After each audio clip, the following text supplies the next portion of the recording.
Hello and welcome to Advanced Math 1, Unit 1 Algebra Basics, Part 1, Foundations. By the end of the lesson today, you'll be able to do the following things. You'll be able to use the order of operations, you'll be able to simplify algebraic expressions, and you'll be able to solve basic algebraic equations. All of this should be a review from pre-algebra classes, so none of it should be brand new to you. If it is, I hope that it will be understood by you by the end of the lesson. The main concepts of today's lesson are as follows. The first is the order of operations. The way to remember it is PEMDAS, which says that you do parentheses first, exponents second, multiplication, division, addition, subtraction. Those four are supposed to be left to right. And I put that in parentheses because that's not exactly correct in that if you do multiplication, you can do it in any order. You can rearrange that. Division can be done the same way as long as you think of it as multiplication by a reciprocal. Same with addition and subtraction. Subtraction, if you think of it as addition of an opposite, you can do it in any order. You just have to be careful with the parentheses and the exponents to make sure that you are doing the correct order of operations. This is one of the things that can mess people up the most, surprisingly, in working on problems. The next is the distributive property, which says if you take a number, a, and you multiply it by a sum, b plus c, then you can do that in another way by taking a times b and adding a times c. It allows you to split the multiplication amongst the addition.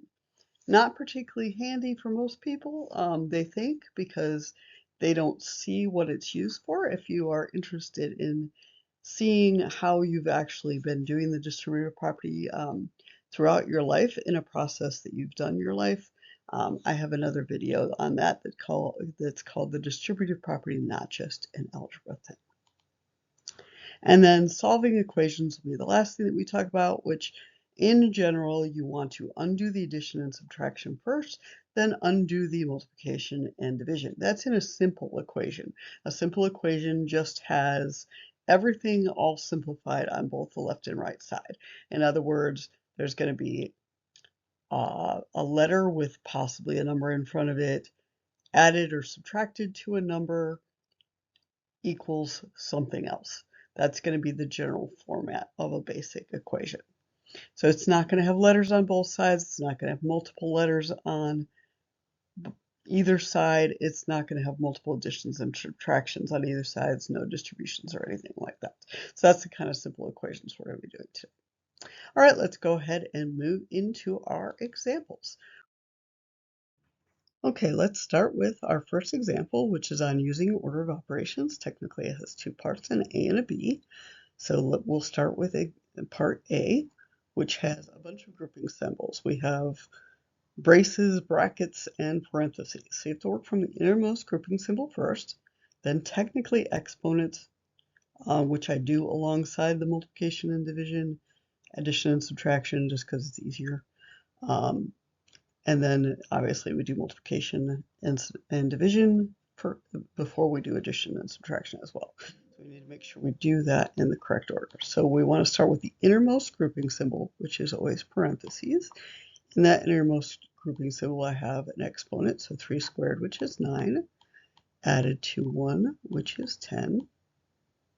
Now, outside that grouping symbol, I have this -4. When there is a number outside of a grouping symbol, it is multiplication. So this is 32 plus -4 times 10 is technically what that is right there. That is inside these brackets here. So all of this is all together. So -4 times 10 is -40 plus 32, which is 32 minus 40, or -8.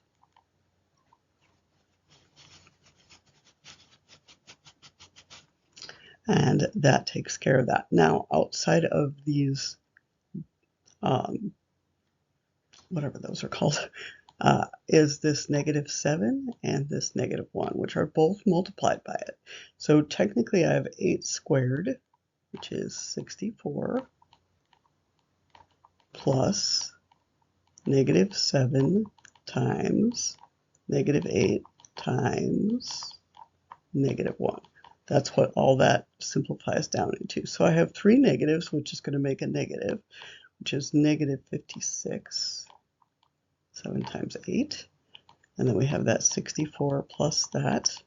So 64 plus -56 is the same as 64 minus 56. I'm horrible at subtraction, so excuse me. 64 minus 56 is 8. And so that takes care of everything in the brackets. So last but not least, I need to multiply by the 2 on the outside. 2 times 8 is 16. So that's our final answer on that first one. So for part B, I have a fraction. With fractions, the division bar is a big grouping symbol, which says you take everything in the numerator and then you divide it by everything in the denominator. So I'm going to start with the numerator, and I'm going to simplify that. So 5 squared is 25. That's added to -5 squared, which is -5 times -5, which is also 25, giving me 50.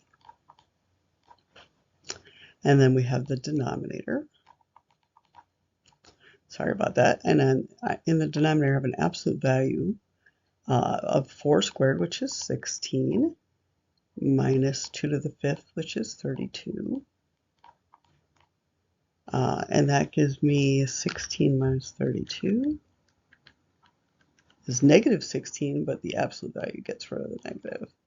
So I just have 16 minus 2 times 3. So I have to do the multiplication first. So 2 times 3 is 6. So that gives me 10. So my final answer is going to take the numerator and divide it by the denominator, which gives me a whopping number 5 as my answer. So hopefully that all makes sense as we move on to our next slide.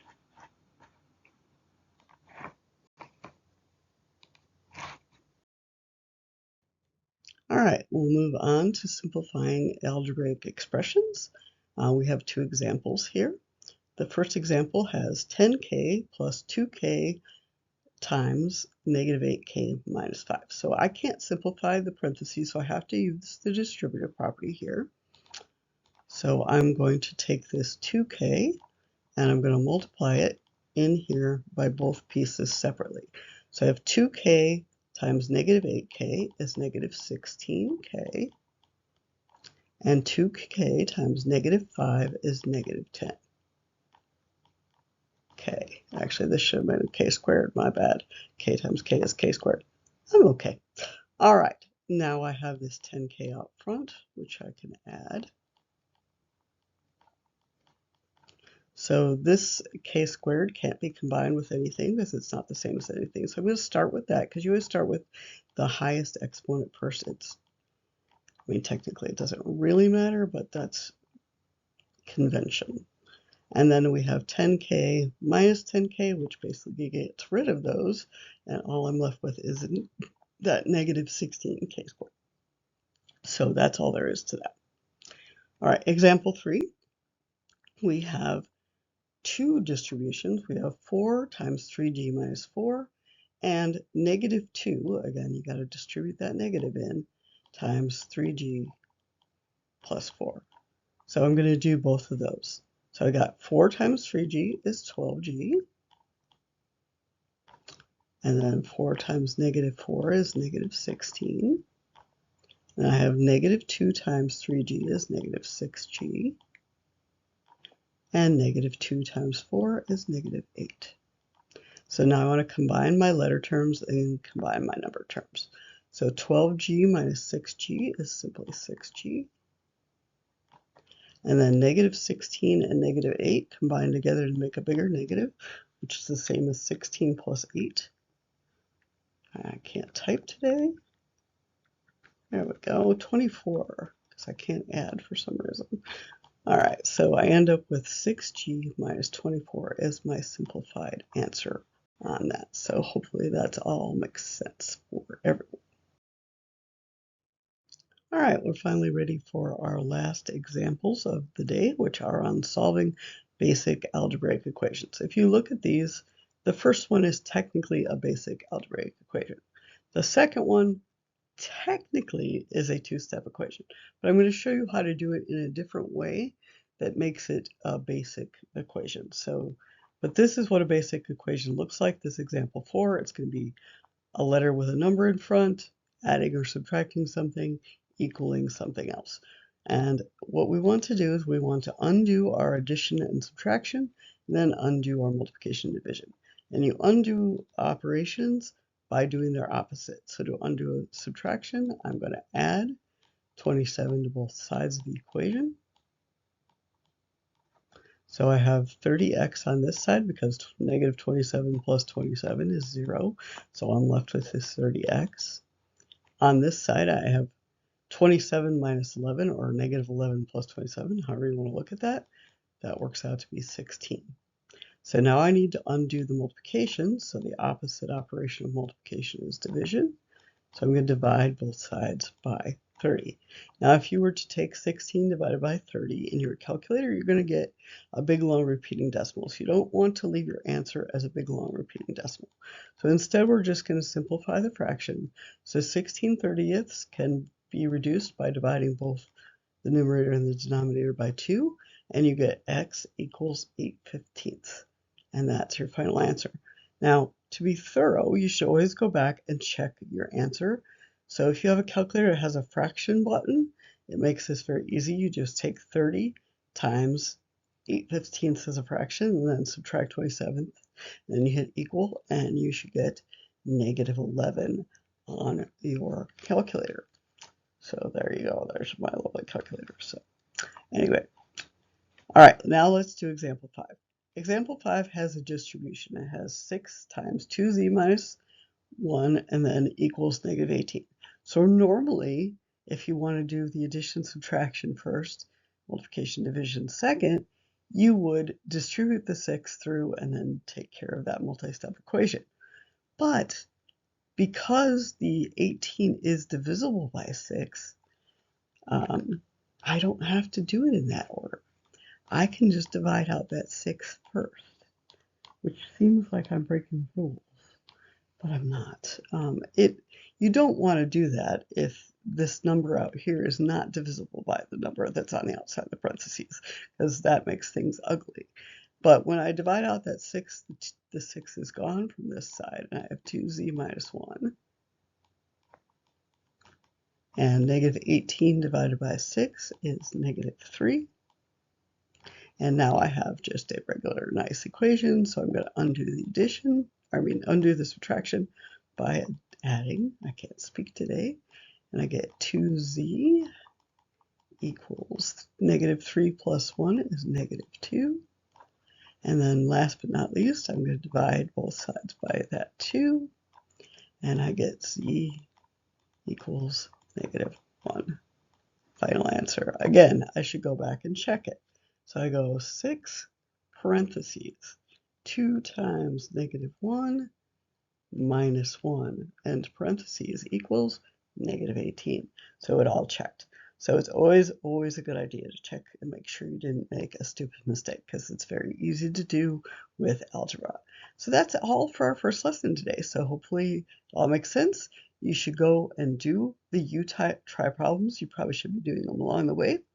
There is a solution video that is separate for those U-type problems that is accessed by your instructor for the course.